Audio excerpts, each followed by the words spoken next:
सामवेदीय तलवकार शाखा की केनोपनिषद के तृतीय खंड का विचार हम लोग कर रहे हैं। तृतीय खंड में 6 कंडिकाओं तक का विचार हो चुका है। सप्तम कंडिका से आगे का विचार हम लोगों को करना है। आख्यायिका के अनुसार देवताओं के अभिमान को शांत करने के लिए यक्ष का रूप धारण करके स्वयं ब्रह्म ही माया से यक्ष का रूप धारण करके देवताओं के समीप में प्रकट हुआ। उतने समीप प्रकट हुआ कि जिस आंख से ठीक से देख सके। और फिर देवताओं ने देखा तो उन्हें निर्धारण नहीं हो पाया कि ये कौन है। अग्नि का पहले एक प्रकार से ब्रह्म को जानने के लिए यक्ष का परिचय प्राप्त करने के लिए देवताओं ने निर्धारण कर लिया। अग्नि से प्रार्थना की कि आप यक्ष का पता लगा करके आइए। अग्नि अभिमानवशात नहीं लगा पाया यक्ष का पता, यानी परिचय प्राप्त कर नहीं पाया। और एक सुखातिन का भी यक्ष के द्वारा जलाने के लिए जो अग्नि के सामने रखा गया था वह नहीं जला पाया, तो लज्जित होकर के वापस आया। देवताओं को बता दिया कि हम जान नहीं पाए कि सामने वाला कौन है। देवताओं ने फिर वायु से प्रार्थना की। ये सप्तम कंडिका में बताया जा रहा है। अथ वायुम अब्रुवन वायवेतत् विजानीहि किम एतद् यक्षमिति तथेति तद अभ्यद्रवत तम अभ्यवदत कोसीति वायुर्वा अहम अस्मीति अब्रवीत मातरिस्वा अहम अस्मीति तस्मिन् स्त्वयि किम वीर्यम इति अपिदं सर्वं आददीय यद इदं पृथिव्यामिति तस्मै तृणं निदधा वेतद आदत्स्वेति तद उपप्रेयेयाय सर्वजवेन तन्न शशाक आदातुं स तत एव निवृते नैतद अशकं विज्ञातुं यद एतद यक्षमिति।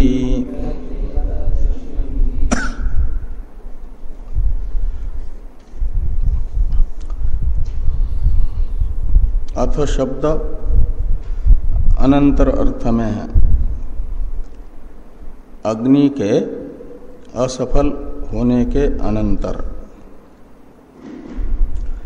यक्ष को जानने में अग्नि के असफल होने के बाद देवा वायुम अब्रुवन, ऐसा अन्वय करना कि देवताओं ने वायु को कहा, हे वायु, ऐसा संबोधन करके। एतद विजानीहि, जिसे हम सामने देख रहे हैं सामान्य रूप से, वह कौन है विशेष रूप से। किम एतद यक्षम इति, ऐसा पता करिए। वायु ने कहा कि तथा इति, आप जैसा कहते हो ऐसा ही हुआ। तद अभ्यद्रवत, तो वायु तत् यानी उस यक्ष के पास गया। अभ्यद्रवत का अर्थ यक्ष के प्रति गया और जा करके यक्ष के सामने स्तब्ध हो गया। जैसे अग्नि स्तब्ध हुआ था, ऐसा ये भी मौन खड़ा हो गया। पूछना चाहिए कि आप कौन हैं, क्या है, इसी के लिए गया है ना, लेकिन नहीं पूछ पाए। वो प्रतिभा ही अभिभूत हो गई बात करने की। देखा यक्ष ने कि ये तो कुछ बोल नहीं रहा है, तो हम ही इसका परिचय पूछ लें। तो तम अभ्यवदत को असि इति, तम यानी वायुम यक्षम अभ्यवदत, ऐसे लगाना। यक्ष ने कहा कि को असि इति, आप कौन है, अपना परिचय बताओ। तो वायु ने बताया कि वायुर वै अहम अस्मि इति अब्रवीत। तो वायु ने कहा कि मैं वायु हूं।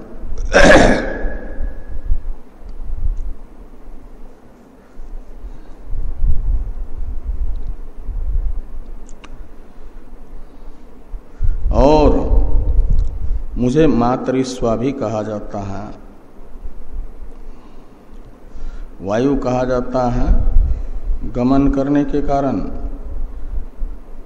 और वहाँ गति गंधनयो धातु है, गमन करने के कारण तथा गतिशील होने से वायु, और गंध फैलाने का भी हेतु होने के कारण।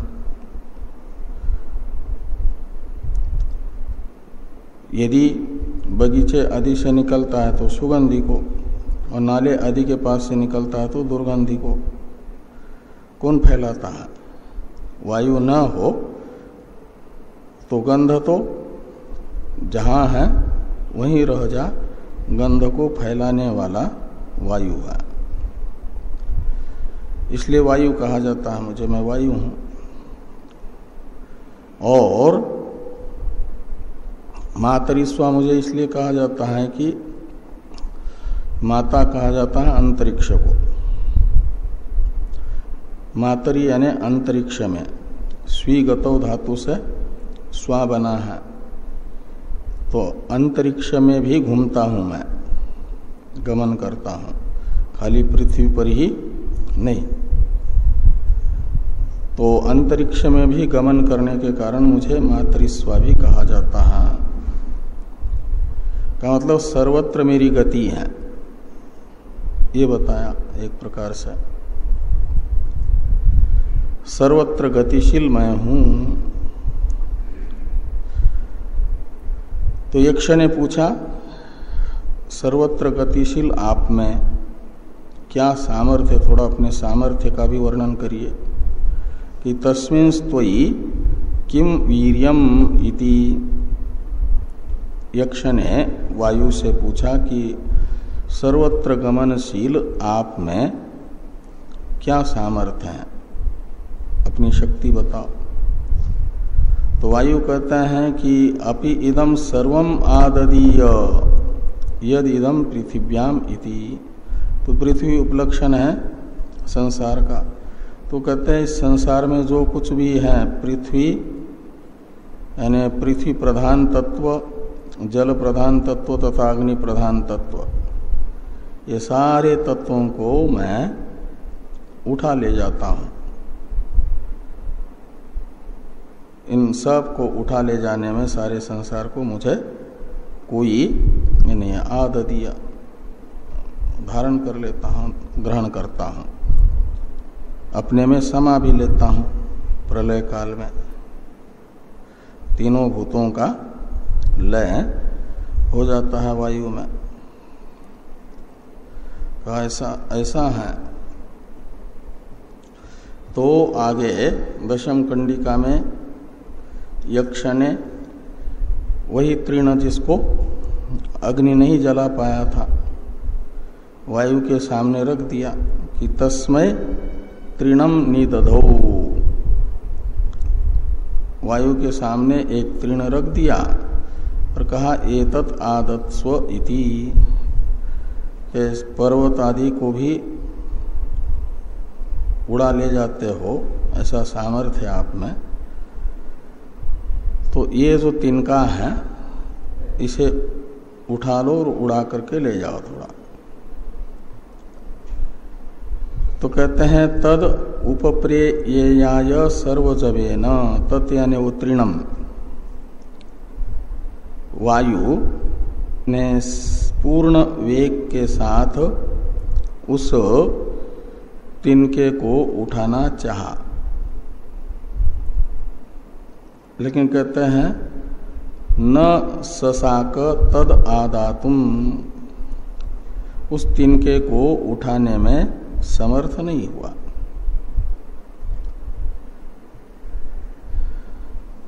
क्योंकि अग्नि को दाह शक्ति ब्रह्म की सन्निधि से मिलती है और वह शक्ति प्रदान करना बंद कर दें तो अग्नि नहीं जला सकता। वायु को भी सब वस्तुओं को उठा करके उड़ाने की शक्ति मिलती है ब्रह्म से, और वह शक्ति देना बंद कर दे ब्रह्म तो वायु कुछ नहीं कर सकता, जड़ है। तो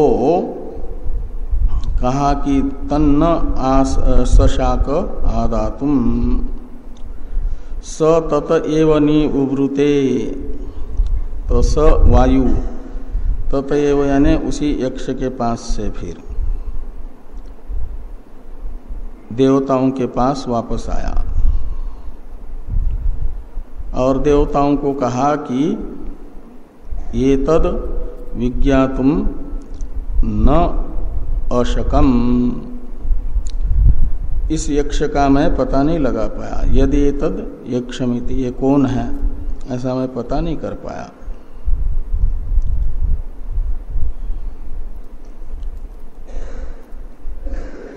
तो भाष्य को देखिए इन कंडिकाओं के चारों।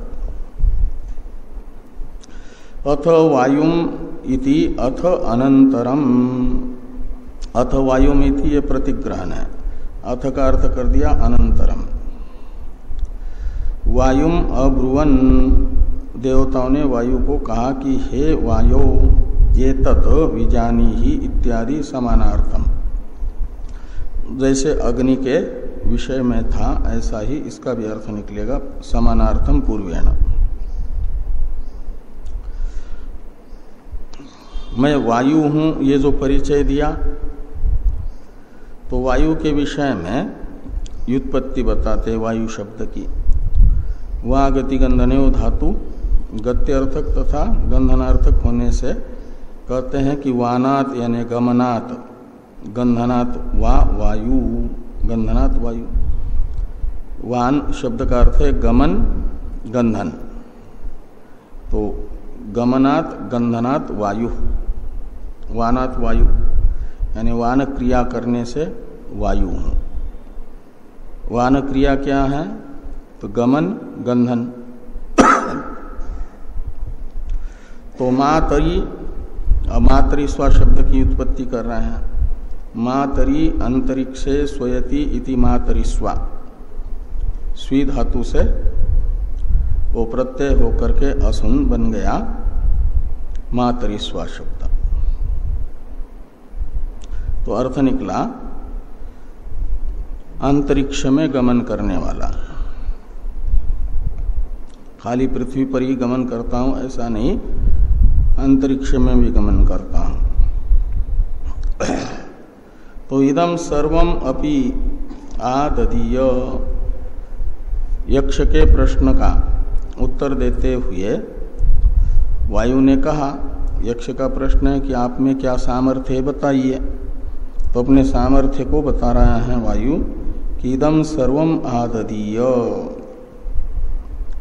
यानी गृह्णीयाम, यद इदम पृथिव्याम इत्यादि समानम एव। बाकी तो अग्नि के विषय में जैसा था ऐसा ही है।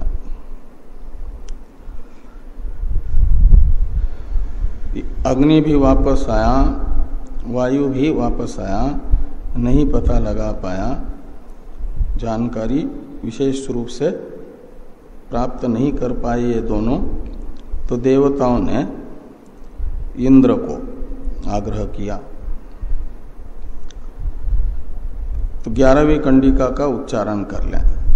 अथेन्द्र मब्रुवन मघवन एतद विजानीहि किमेतद यक्षमिति तथेति तद अभ्यद्रवत तस्मात्तिरोदधे स तस्मिन् एवाकाशे स्त्रियमाजगाम बहुशोभमाना मुमां हेमवतीं तां होवाच किमेतद् यक्षमिति।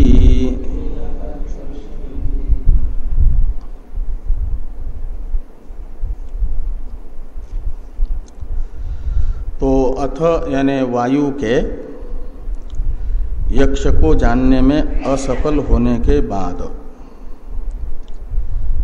देवताओं ने इंद्र से कहा कि हे मघवन, यानी हे देवराज इंद्र, यह यक्ष कौन है इसे आप जान करके आइए। इंद्र ने कहा तथा इति, आप लोगों की जैसी इच्छा है ऐसा ही होगा। तद अभ्यद्रवत, तो इंद्र यक्ष के पास आया, लेकिन इंद्र से कुछ बातचीत आदि किए बिना ही इंद्र के आते ही यक्ष अंतर्धान हुए। तो कहते तस्मात् तिरोदधे, तस्मात् इंद्रात, तो इंद्र के वहां आते ही इंद्र के पास से वे तिरोहित हो गए, अंतर्धान हो गए। इंद्र को बड़ा बुरा लगा। कम से कम अग्नि और वायु ने यक्ष के साथ संवाद तो किया, मुझे तो वो भी सौभाग्य उपलब्ध नहीं हुआ। ऐसे अपने आप को कोसता हुआ और यक्ष के यानी यक्ष रूपधारी ब्रह्म के विशेष ज्ञान की जिज्ञासा करता हुआ वहीं पर स्थित हुआ इंद्र। कहते हैं स तस्मिन् एव आकाशे, लगाना कि स्थित रहा, स्थितवान। जैसे अग्नि और वायु वापस गए यक्ष के वहां पर रहते हुए भी, कभी यक्ष से जिज्ञासा कर सकते थे, लेकिन उनको वो जिज्ञासा थी नहीं, ब्रह्म जिज्ञासा। अभी यक्ष सामने नहीं है तो भी इंद्र यक्ष स्वरूप की जिज्ञासा करता हुआ उसी आकाश में जिज्ञासु बन करके रहा, वापस नहीं गया, जहां खड़ा था वहीं रहा। तो जिज्ञासु की जिज्ञासा को देख करके ईश्वर उसकी जिज्ञासा को शांत करने के लिए व्यवस्था कर ही देते हैं। तो कहते हैं कि तस्मिन् एव आकाशे स्त्रियम आजगाम, तो वहां एक स्त्री आ गई। स्त्री के विशेषण है बहुशोभमानाम उमाम हेमवतीम। तो अत्यंत सुंदरी वह उमा ही है, और हेमवती है का मतलब हिमवान की पुत्री है पार्वती। वही इंद्र के गुरु का रूप धारण करके आ गई, एक प्रकार से इंद्र का गुरु बन करके आ गई माता पार्वती ही। और उनके पास इंद्र गए तद विज्ञानार्थम स गुरुमेवाभिगच्छेत् समित पानी श्रोत्रियम ब्रह्मनिष्ठम होकर के। तो इसलिए कहा कि तस्मिन् एव आकाशे स्त्रियम स आजगाम, यानी उमा के पास ब्रह्म विद्या की आचार्य बन करके आई हुई उमा के पास गए ब्रह्म जिज्ञासु बन करके इंद्र। और वहां जाकर के यक्ष के पास आकर के जैसे बिल्कुल शांत रह गए, अग्नि और वायु ऐसा उमा के पास पहुंच करके इंद्र शांत नहीं रहे, मौन नहीं रहे। ताम ह वाच, उमा से ब्रह्म विद्या की आचार्य उमा से वाच इंद्र ने कहा, ब्रह्म जिज्ञासा की। क्या कहा कि किम एतद यक्षम इति, ये जो यक्ष हैं पूजनीय हैं, कुछ समय पहले यहीं पर अभिव्यक्त था, दृष्टिगोचर हो रहा था। वह कौन था? ये ब्रह्म जिज्ञासा हुई एक प्रकार से।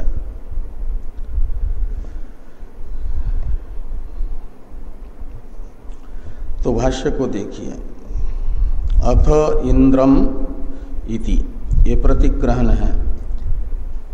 अथ इंद्रम अब्रुवन, वायु के यक्ष ज्ञान प्राप्त करने में असफल होने पर देवताओं ने इंद्र से कहा कि मघवन, हे मघवन, ये तद विजानी ही इत्यादि पूर्ववत। तो इंद्र परमेश्वरो मघवान बलवत्वात्, इंद्र शब्द का अर्थ है परमेश्वर, समर्थ। अग्नि भी समर्थ है, लेकिन उनमें भी अति समर्थ। और मघवान है बलवान। तो श्रुति कहती है नायम आत्मा बलहीने न लभ्य। तो मघवान से लेना आत्म ज्ञानानुकूल बलवान, आत्मबल, आत्मज्ञानानुकूल बलवान। और इंद्र शब्द से लेना ब्रह्म विद्या प्राप्त करने में समर्थ अधिकारी परमेश्वर, इसलिए कहा जा रहा है। तथा इति, तो ब्रह्म ज्ञान के प्राप्ति में समर्थ बलशाली इंद्र ने देवताओं को कहा कि तथा, यानी जैसा आप कहते हो ऐसा ही होगा।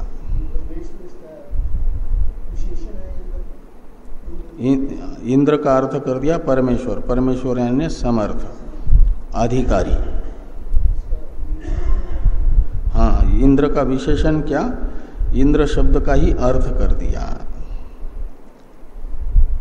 इंद्र समर्थ है, परमेश्वर है, अधिकारी है बाकी देवताओं की अपेक्षा। कि तथा इति एक करके फिर तद अभ्यद्रवत, तद अभ्यद्रवत यानी यक्ष के पास गए। तस्मात् इंद्रात आत्मसमीपम गतात तद ब्रह्म तिरोदधे। तो अपने पास आए हुए इंद्र से ब्रह्म तिरोहित हो गए, अंतर्धान हो गए। तिरोभूतम इंद्रस्य यानी तिरोभूतम ब्रह्म, उसके साथ लगाना, इंद्रस्य इंद्रत्व अभिमानो अतितराम निराकर्तव्य इति। इंद्र के इंद्रत्व अभिमान का पूर्ण रूप से निराकरण करना चाहिए, इस अभिप्राय से वो तिरोधान हो गए। तो इससे कैसे तिरोधान होने से अभिमान शांत होगा, तो कहते इस प्रकार कि अतः संवाद मात्रम अपि नादात ब्रह्म इंद्राय। अग्नि और वायु को कम से कम यक्ष के साथ संवाद प्राप्त करने का तो सौभाग्य मिला। हम तो इतने दुर्भागी हैं कि हमें संवाद करने का भी सौभाग्य नहीं मिला। ऐसा विवेक इंद्र में आ जाएगा, इंद्रत्व अभिमान शांत होगा। तो नादात ब्रह्म इंद्राय तद यक्षम यस्मिन। तो इस प्रकार ये 11वें कंडिका का अर्थ हो गया।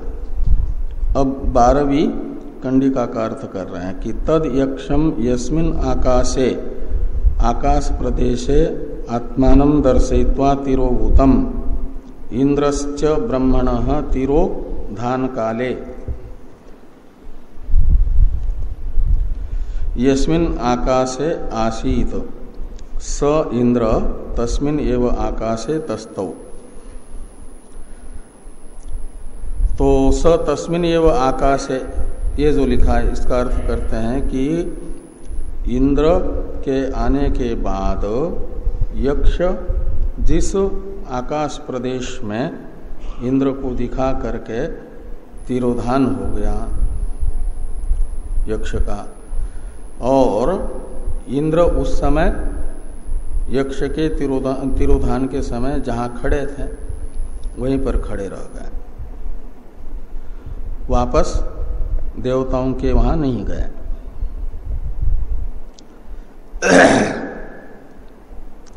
तो स इंद्र तस्मिन एव आकाशे तस्थौ। तो वहां रह करके क्या कर रहे हैं, तो चिंतन कर रहे हैं, जिज्ञासा है उनके अंदर। ये दिखाया जा रहा है कि किम तत् यक्षम इति ध्यायन, यानी चिंतन। जो अभी तक दिख रहा था अब तिरोहित हो गया, वह यक्ष कौन है, ऐसा चिंतन करते हुए वहीं पर बैठ गए। ब्रह्म चिंतन हो रहा है। तो न निवृते यानी अग्न्यादि वत तस्य इंद्रस्य यक्षे भक्तिम बुद्ध्वा।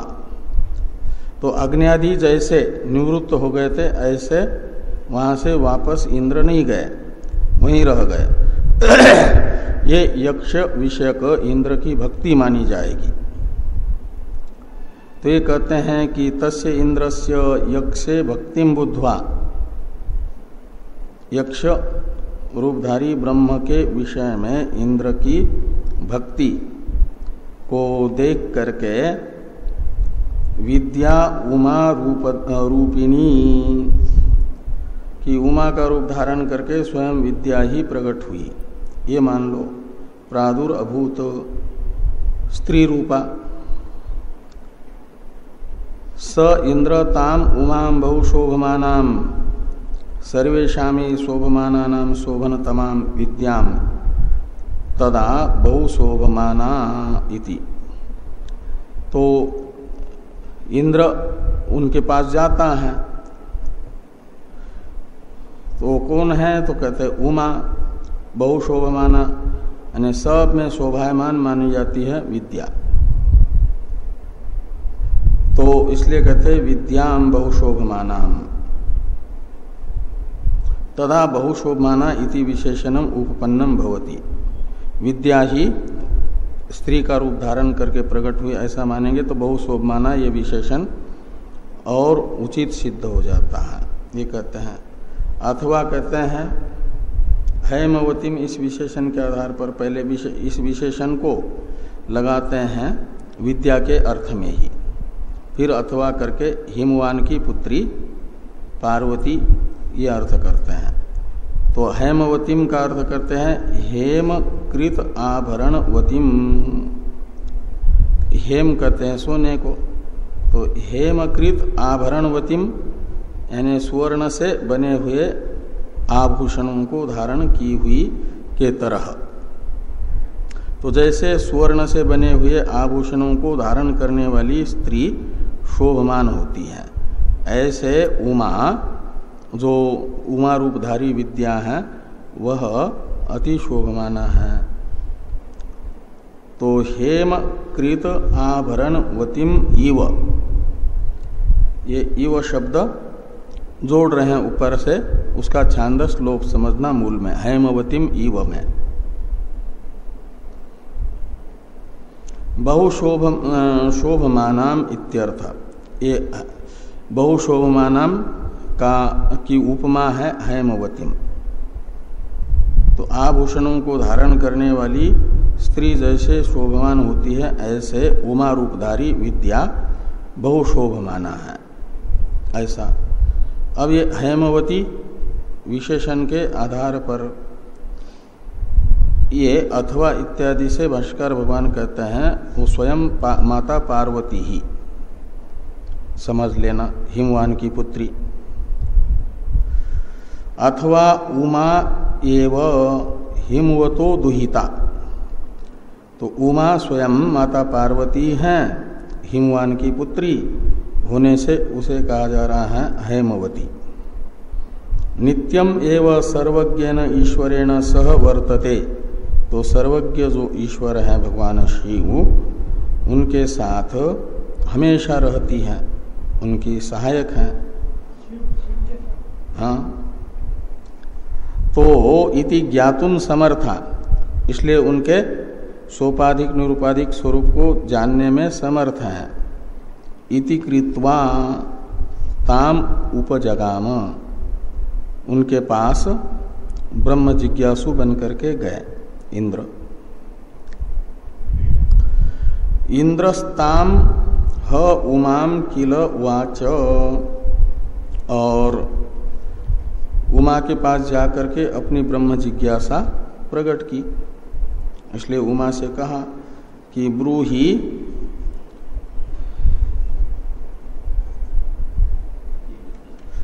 किम एतद् दर्शयित्वा तिरोभूतम यक्षमिति, हमें अपना तेजस्वी स्वरूप दिखा करके तिरोहित हुआ कौन था, आप बताइए। यक्ष के इस क्या नाम इंद्र के इस यक्ष विषयक प्रश्न का उत्तर चौथे कंडिका के प्रारंभ में उमा बताती है। तो चौथे कंडिका चौथे खंड का जो खंड की जो प्रथम कंडिका है इसका उच्चारण कर लें। सा ब्रह्मेति होवाच ब्रह्मणो वा एतद् विजये महीयध्वमिति ततो हैव विदांचकार ब्रह्मेति।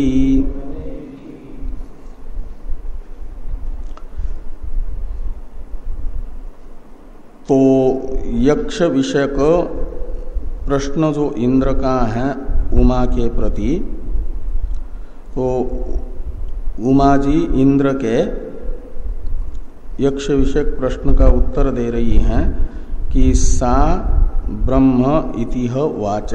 सा यानी उमा जी ने आचार्य रूप धारण करके आई हुई जो उमा है, उन्होंने कहा कि वह यक्ष और कोई नहीं है, ब्रह्म ही है, सर्वात्मा है, सर्वात्मा ब्रह्म है, जिसे यद वाचा अनभ्युदितम येन वाग अभ्युद्यते तदेव ब्रह्मत्वम इत्यादि वाक्य से पहले कहा गया। अन्य देव तद विदितात अथो अविदितात अधि, इस आगम वाक्य के द्वारा आचार्य लोग जिसका हे उपादेय भाव रहित आत्मा के रूप में प्रतिपादन करते हैं, वह सब की प्रत्येक आत्मा रूप ब्रह्म ही यक्ष का रूप धारण करके आप लोगों के सामने प्रकट हुआ था, वो ब्रह्म है। और अपनी सर्वज्ञता को प्रकट करते हुए उमा जी ने कहा कि ब्रह्मणो वै एतद विजये महीयध्वम इति। अभी कुछ दिन पहले जो देवासुर संग्राम हुआ और उस संग्राम में असुरों की पराजय हुई, वो आप लोगों ने नहीं की है।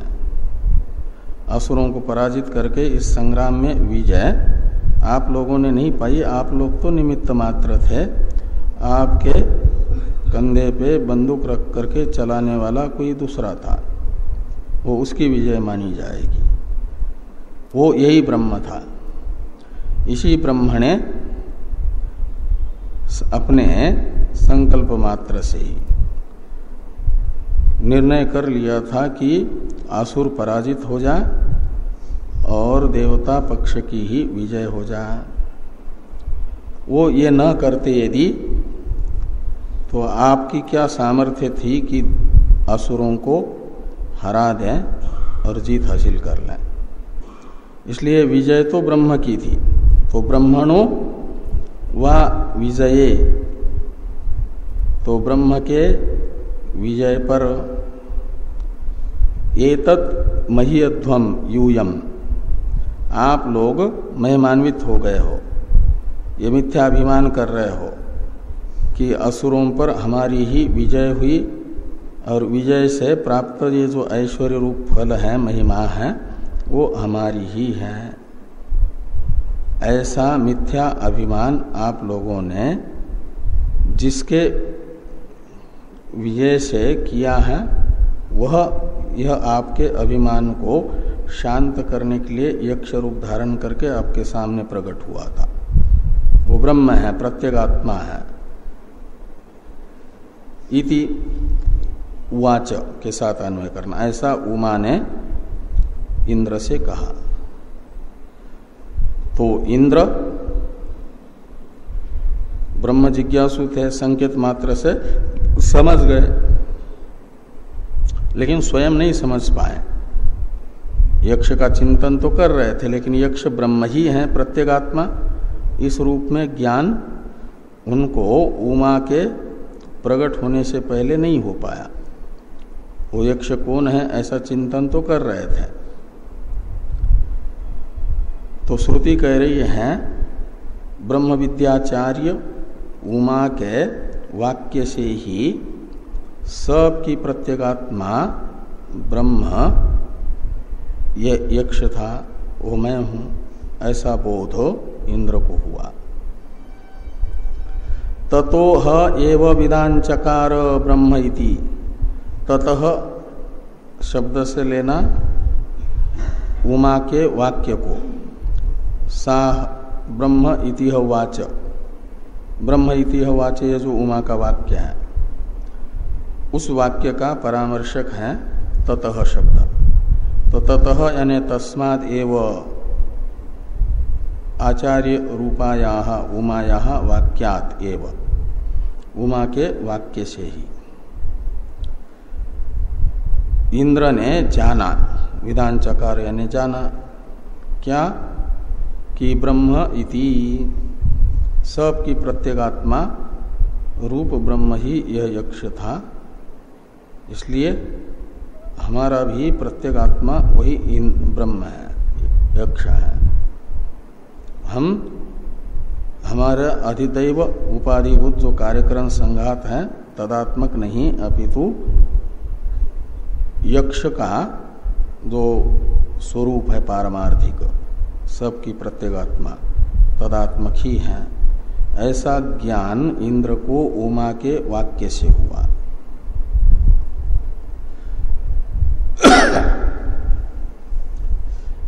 तत एव, इसमें जो एवकार है, ये एवकार बता रहा है कि स्वतंत्र रूप से ज्ञान नहीं हुआ,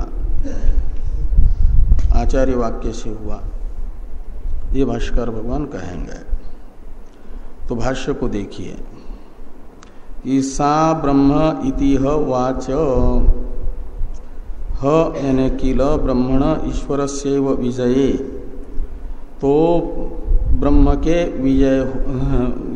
विजय पर ईश्वरेणैव जिता असुरा, देवासुर संग्राम में असुरों को ईश्वर ने जीता है। यूयम तत्र निमित्त मात्रम, आप लोग तो निमित्त मात्र थे, निमित्त मात्रम भव सभ्य साचिन, जैसे भगवान कृष्ण ने अर्जुन को कहा, ऐसे उमा कह रहे कि देवासुर संग्राम में भी आप लोग तो निमित्त थे। तस्यैव विजये यूयम महीयध्वम महिमानम प्राप्नुथ, ब्रह्म ने असुरों को पराजित किया और आप लोग महिमान्वित हो गए। एतद इति क्रिया विशेषणार्थम, एतद विजय में जो एतद ये सर्वनाम है वो क्रिया का विशेषण है, मय्यध्वम का।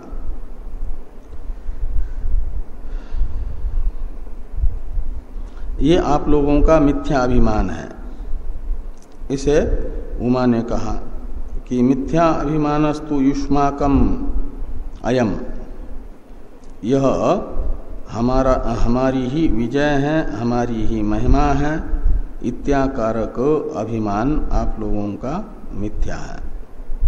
तो कहा युष्माकम अयम अभिमानस्तु मिथ्या, वो हमारा कौन सा अभिमान, तो कहते हैं अस्माकम एवं अयम विजय, अस्माकम एवं अयम महिमा, ऐसा जो आप लोग समझ बैठे, ये आपकी समझ गलत है, मिथ्या है।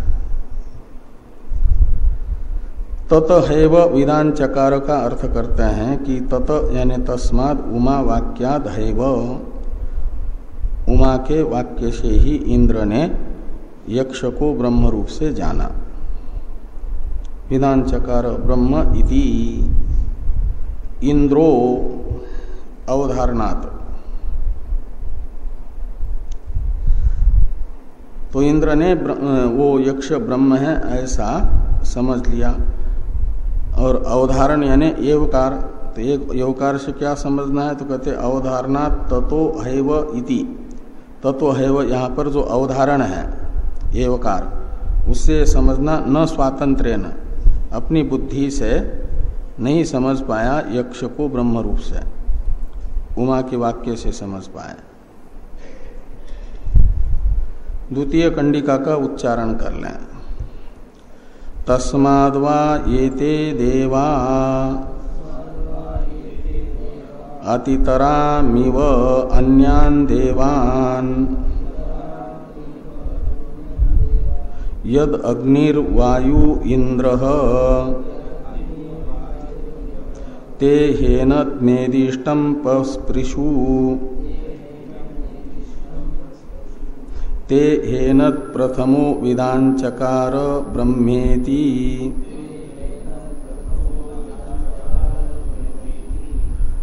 तो तस्माद् वा येते देवा अतितराम इव अन्यान् देवान् यद अग्निर्वायु इंद्रः, ते हेनत नेदिष्टम पस्पृशु। तो ते हेनत नेदिष्टम पस्पृशु, इसमें जो ही है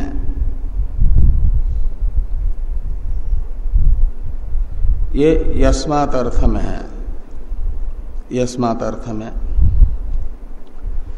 यानी हेतु अर्थ में। तस्मात् ये शुरू में है ना, तो यस्मात् और तस्मात् का नित्य संबंध होता है। जिस कारण से ऐसा है उस कारण से ये तस्मात् बताएगा। इसलिए ही हेनत नेदिष्टम पस्पृशु इत्यादि वाक्य हैं हेतु को बताने के लिए कि ही यानी यस्मात् कारणात्, येनत यानी यक्षम, यक्ष स्वरूपम ब्रह्मम, यक्ष स्वरूपम ब्रह्म। तो जिस कारण से यक्ष स्वरूप ब्रह्म का नेदिष्टम पस्पृशु का मतलब निकटता से स्पर्श किया, निकटता से स्पर्श किया का मतलब अत्यंत प्रिय रूप से समझा, आत्म रूप से समझा। निकट होता है प्रिय, अप्रिय व्यक्ति पास में होने पर भी मन से बहुत दूर होता है, दूर होने पर भी जो प्रिय है वह निकट होता है हमेशा मन में उसका चिंतन होने से। इसलिए नेदिष्टम से लेना है प्रियतमम, भाषण में भाष्कर भगवान कहेंगे। स्पस्पृशु का मतलब प्रियतम रूप से जाना। पस्पृशु का करता है ते, ते यानी इंद्रादय देवा। तो ते यानी के, तो कहते यत अग्नि वायु इंद्र, यह यत शब्द यह अर्थ में, यह वायु अग्नि, यह वायु, यह इंद्र, ते। तो ये जो अग्नि वायु और इंद्र है तीनों देवता, ते उन्होंने ही यानी जिस कारण से प्रियतम रूप से स्पर्श किया यानी जाना ब्रह्म को, जिस कारण से ते। और एक हेतु बताते हैं ते ही येनत प्रथमो विदांचकार इति, ही यानी यस्माच्च, तो जिस कारण से ते यानी अग्नि वायु और इंद्र इन्होंने प्रथम यानी प्रधान सन, एक वचन वैदिक है, छांदस है, प्रथमा ऐसा लगाना, प्रथमा यानी प्रधाना संत, बाकी देवताओं में प्रधान होकर के ब्रह्म इति विदांचकार, तो जाना ब्रह्म को, जिस कारण से इन तीनों देवताओं ने उसी कारण से तस्मात् का अन्वय उधर करिया। यस्माच्च ये दो हो गए ना, ही दो, उन दोनों से दो हेतु बताए गए। एक तो संवाद आदि से स्पर्श और दूसरा उमा वाक्य से ज्ञान प्राप्त करना। ये ब्रह्म के साथ इस प्रकार का सामीप्य प्राप्त करने का सौभाग्य इन तीन देवताओं को ही प्राप्त हुआ है, देवताओं में, अन्य देवताओं को नहीं। ऐसा जिस कारण से है, तस्मात् वा यानी एव, वही है वो अवधारण अर्थ में, तस्मात् वही यानी तस्मादेव कारणात्, इसी कारण से ये ते देवा यानी ये जो तीनों देवता हैं, अग्नि वायु और इंद्र, ये अतितरा अन्यान देवान अतितराम इव, इव शब्द अवधारण अर्थ में है, अतितराम एव ऐसा। तो अन्य देवताओं की अपेक्षा, इन तीन देवताओं से भिन्न जो बाकी देवता हैं उनकी अपेक्षा अतितराम है का मतलब उत्कृष्ट है। आज भी ये बाकी देवताओं की अपेक्षा इन तीन देवताओं में उत्कर्ष है। क्यों? उत्कर्ष का कारण क्या है? तो उत्कर्ष का कारण है ब्रह्म के साथ सामीप्य। इन तीनों का है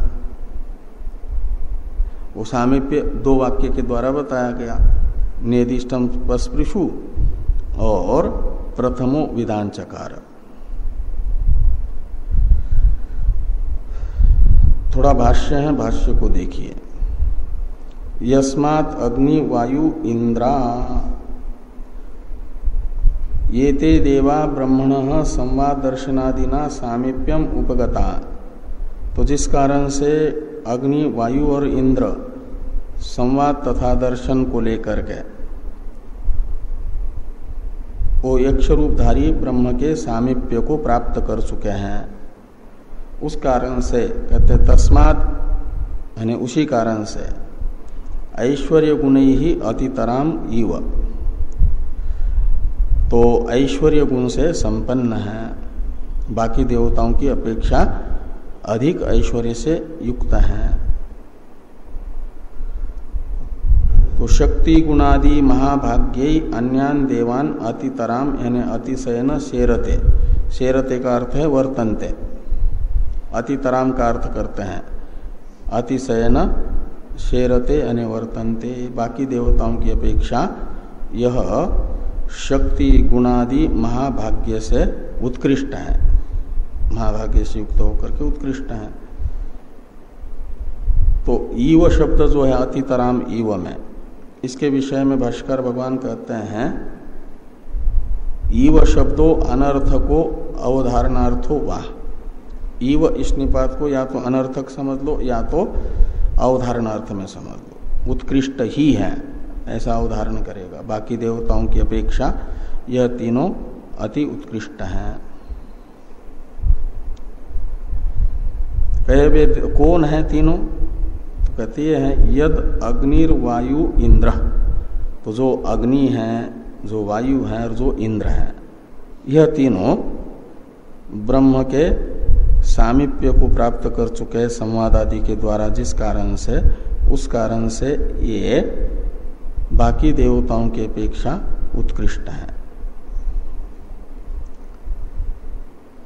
तो ये जो भाष्य में शुरू में सामीप्यम उपगता यस्मात् ये हेतु वाक्य बताया था ना, वो था इन्हीं दो वाक्यों का अर्थ। कंडिका में बाद में आता है, भाष्कर भगवान पाठक्रम के अनुसार व्याख्या कर रहे हैं। तो हेतु वाक्य है कि हेनत नेदिष्टम ते हेनत नेदिष्टम पस्पृशु, इसका अर्थ कर रहे हैं कि ते ही देवा यस्मात्, ही का अर्थ कर दिया यस्मात्, येनत ब्रह्म, येनत यानी ब्रह्म, नेदिष्टम यानी अत्यंतिक अंतिकतमम, अत्यंतिक ने अंतिकतमम, नेदिष्टम का अर्थ करते हैं, और अंतिकतमम का भी अर्थ करते हैं प्रियतमम। पस्पृशु यानी स्पृष्टवंत, तो स्पर्श करना है अनुभव करना, प्रियतम रूप से अनुभव किया ब्रह्म का, जिस कारण से इन देवताओं ने, एक हेतु हुआ यथोक्तैर ब्रह्मण संवादादि प्रकारे, तो कैसे उन्होंने वो अत्यंत समीपता से स्पर्श किया, तो संवाद हुआ, उनको दर्शन हुआ, यही। और ते ही यस्माच्च हेतु एनद ब्रह्म प्रथमः प्रथमा प्रधाना संत, प्रथम एक वचन है मूल में, वो छांदस है इसलिए प्रथमा बहुवचन कर दिया, और उसका अर्थ कर दिया प्रथम शब्द प्रधान अर्थ में है, प्रधाना संत इति एतद विदान चकार यानी विदान चक्रु इति एतद ब्रह्म इति, इस यक्ष का ब्रह्म रूप से ज्ञान प्राप्त कर लिया है इन देवताओं ने, जिस कारण से बाकी देवताओं की अपेक्षा पहले, उस कारण से भी यह अन्य देवताओं की अपेक्षा अतितर है, ये कहा गया। और इन देवताओं में भी, इन तीन देवताओं में भी बाकी देवताओं की अपेक्षा तो ये तीन श्रेष्ठ हैं, और इन तीनों में भी इंद्र श्रेष्ठ हैं, क्योंकि इंद्र से अग्नि और वायु को ज्ञान हुआ है और इंद्र को उमा के वाक्य से ज्ञान हुआ प्रथम।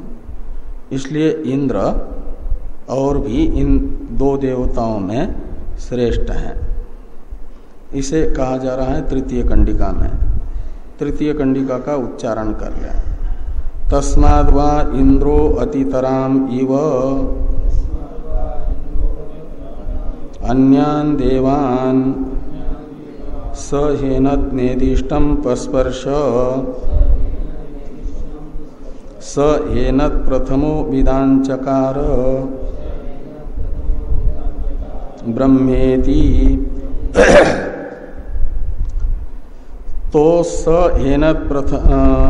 हेनत् नेदिष्टम पस्पर्श इत्यादि हेतु वाक्य हैं। इसमें ही का अर्थ है यस्मात् कारणात्, जिस कारण से। येनत यानी ब्रह्म, नेदिष्टम पस्पर्श, तो प्रियतम रूप से इंद्र ने जाना जिस कारण से ब्रह्म को, और जिस कारण से स यानी इंद्र ने प्रधान होकर के उमा वाक्य से प्रथम यक्ष को ब्रह्म है इस रूप में जाना।